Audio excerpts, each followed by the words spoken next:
సిద్దిపేట జిల్లా గజ్వెల్ ప్రజ్ఞాపూర్లో చలో అసెంబ్లీ ముట్టడికి బయలుదేరుతున్న ఆటో డ్రైవర్ల సంఘం నేతలను అర్ధరాత్రి సమయంలో పోలీసులు ముందస్తుగా అదుపులోకి తీసుకుని స్టేషన్కు తరలించారు. ఈ సందర్భంగా ఆటో సంఘం బాధ్యులు కరీం మాట్లాడారు.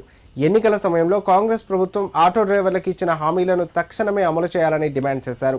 ఉచిత బస్సు ప్రయాణ పథకం అమలుతో ఆటో డ్రైవర్ల జీవనోపాధి తీవ్రంగా దెబ్బతిన్నదని తెలిపారు. ఆటో నడిపితేనే కుటుంబం గడిచే పరిస్థితుల్లో అద్దె ఇళ్లలో ఉంటూ ఆటో కిరాయిలు కూడా కట్టలేని దుస్థితి నెలకొందని ఆవేదన వ్యక్తం చేశారు. ఇప్పటికైనా రాష్ట్ర ప్రభుత్వం ఆటో డ్రైవర్ల సమస్యలను అర్థం చేసుకుని నెలకు 12,000 ఆర్థిక సాయం అందించడంతో పాటు వారి సంక్షేమం కోసం ప్రత్యేక సంక్షేమ బోర్డు ఏర్పాటు చేయాలని కోరారు. ఈ కార్యక్రమంలో ఆటో డ్రైవర్ల సంఘం నాయకులు పాల్గొన్నారు.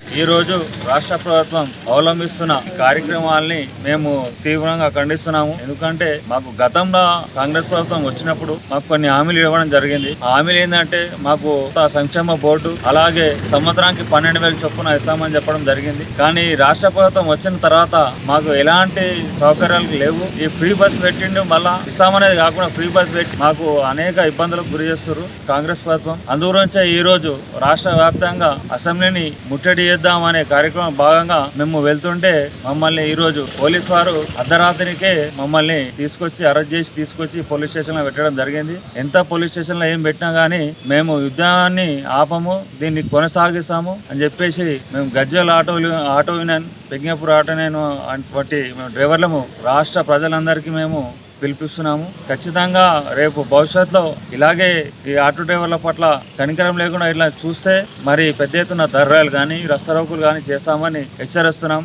జై డ్రైవర్.